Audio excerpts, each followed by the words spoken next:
Hi guys, I'm the Infamous, and today we're going to be doing a pretty crazy video. Today, this is basically the culmination of everything I've been doing on my channel. All the standard banner units right now during anniversary are completely free. The best part about it is it's actually of your choice. So we're getting a 5-star selector for not only the W engine, but a character, both of them. So this whole video will be dedicated on which ones you guys should choose. Now, if you guys are joining after anniversary, don't feel too bummed out because I'm going to be helping with those that are going for a signal shop W engines. Or if you guys are doing the standard banner and you guys haven't already chosen your 300 pity character, I will also be helping with that. Now, regardless, do keep in mind, if you guys are looking for a build guide, I cannot help with that. I will try to answer as many questions for each character as I can, but I can't answer them all. So if you guys want to, one, check out videos, well, I already have some on my channel, so feel free to do so. And if you guys still have questions after watching this video, also feel free to ask them down in the comments below. Now, with that out of the way, let's get right into the video.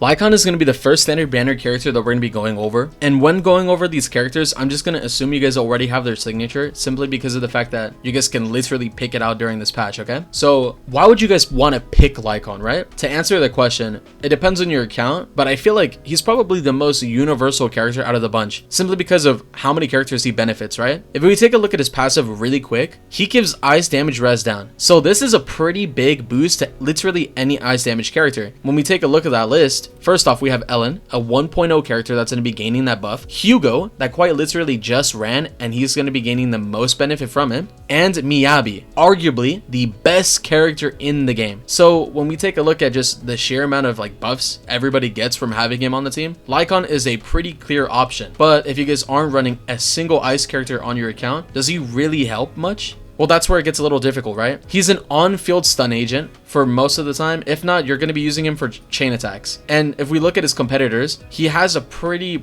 large amount of options. Trigger is a really good replacement because she's an off-field stun. Kinge, or I'm not even going to attempt to pronounce it, she's an on-field stunner, which is, again, taking his role and also benefiting more people simply because of the fact that she's just a stronger character in terms of how much days she can output in comparison to Lycaon. Now, who else is he competing against in terms of other free-to-play options? You know, Poltra, another off-field stun agent, so pretty big. Ambi, you get her for free in the beginning of the game, so everybody's gonna have access to her. And the fact that Koleda is also one of the center banner units, and they're also a stun unit. So when we take a look at how many characters are in the list, if you guys are just looking for a stun agent, Lycaon can be replaced easily. There's so many stun agents in the game, even in terms of free-to-play options, that there's no real point in going for him just for the sole purpose of having a stun. But like I stated before, if you guys are looking for a good buff to ice damage units, he's a great pickup. I would definitely recommend him. Now, the next character on this list that we're going to be going over is Rina. And just like Lycaon, in the sense that we're going to be going for him if your account is ice damage revolved, Rina is going to be working in the same sense that if you're electric damage evolved, she's going to be really useful. Now, the reason why I say that is because if we take a look at her passive, just like Lycaon's, she's giving shock duration increase and shock damage, electric damage increase as well. So the fact that she's amplifying your electric damage, she's already going to be a fairly universal pick just like Lycaon is. Now, what else does she do that is fairly unique? She gives pen ratio to your teammates, and right now pen is not too big of a boost, but the fact that it's a universal buff is pretty nice. Now, there are better buffs out there, but if they do give pen ratio a big increase in terms of how much value it has, the only character in the game currently to give a pen ratio buff is Rina, and so she's already going to be the main pick if that does happen. Now, I'm not going to ever recommend a character based on what could happen, but as of right now, I still think she's a very good pickup if you guys are running her with electric damage units. For example, Haramasa would benefit, Grace could benefit, Silver Soldier and B could, and so on. Literally anybody that's electric damage based could benefit, so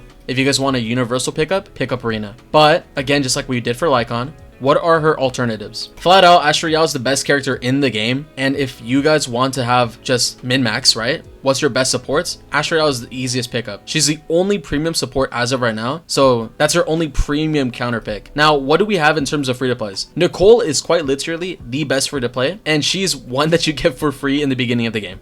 Not just a 4-star that you have to summon on. No, she's like Anbi in the sense that she's also completely free. So who else do we have besides Nicole? Sukaku, a lot of attack. Same with Lucy. So again, she has a lot of counter picks. You guys don't need to build Arena, but if you guys want a good substitute for Astra, for electric teams in specific, Rina will substitute and fill in that role. It just depends on your account, but the biggest boost is, like I said, if you guys want a electric team built, Rina can help with that.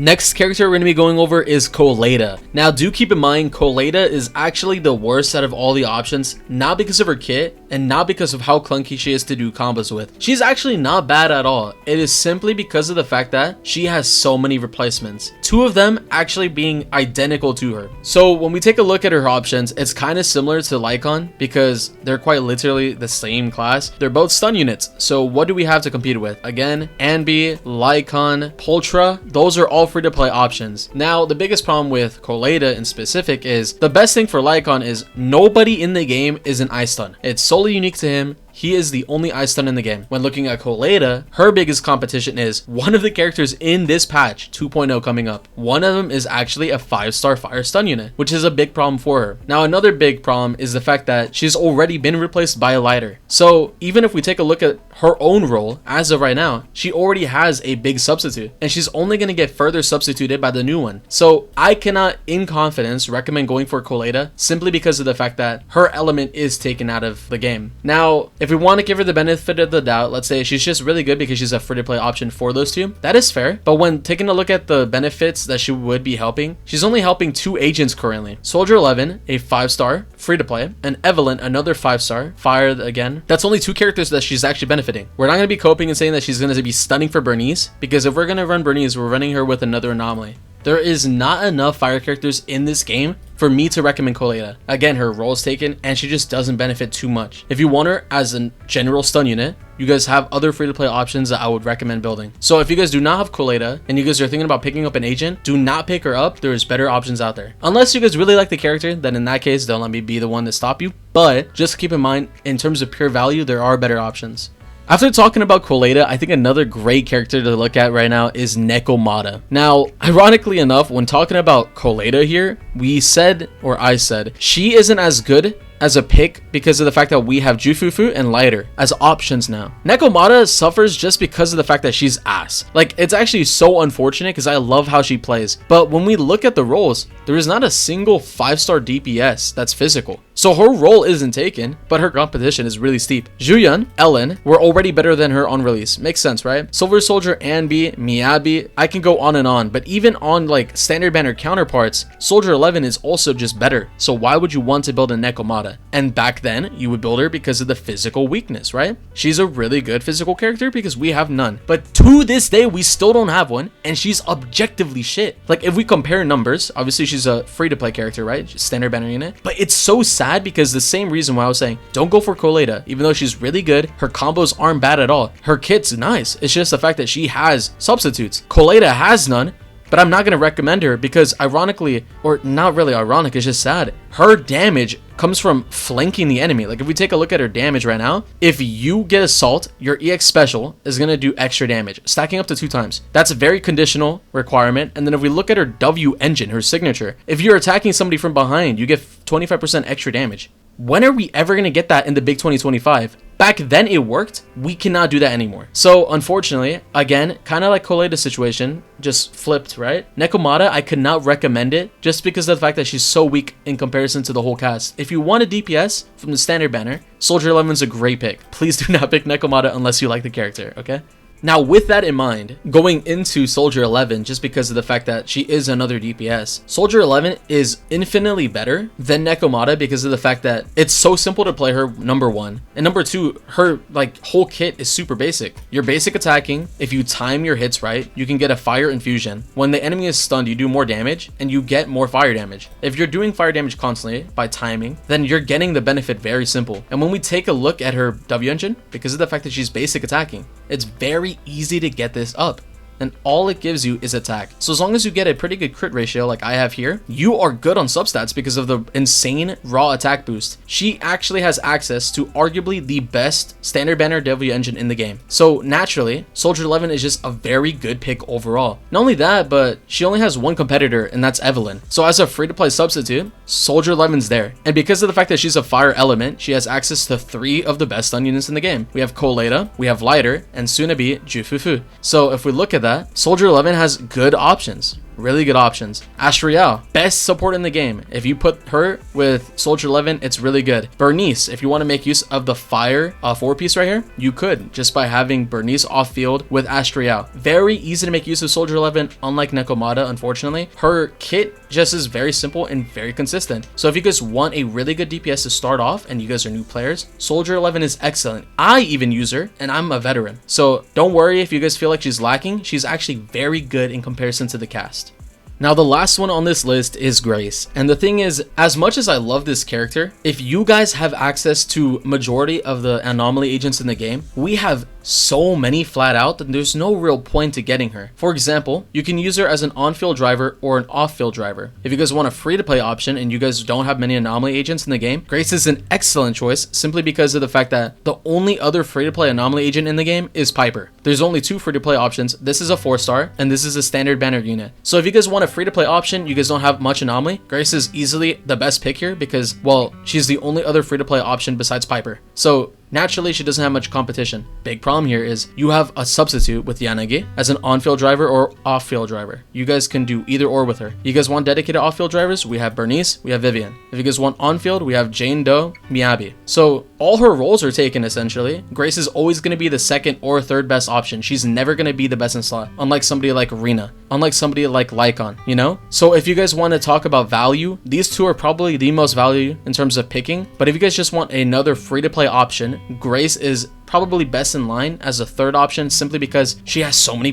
people to bounce off of. You could have Vivian or Bernice as off-field drivers, and then she just plays on field, you know? And her only competitor would be Piper as a free-to-play. So again, up to you guys of what you want to choose, but she's actually the last standard banner character, so let's start talking about W engines now.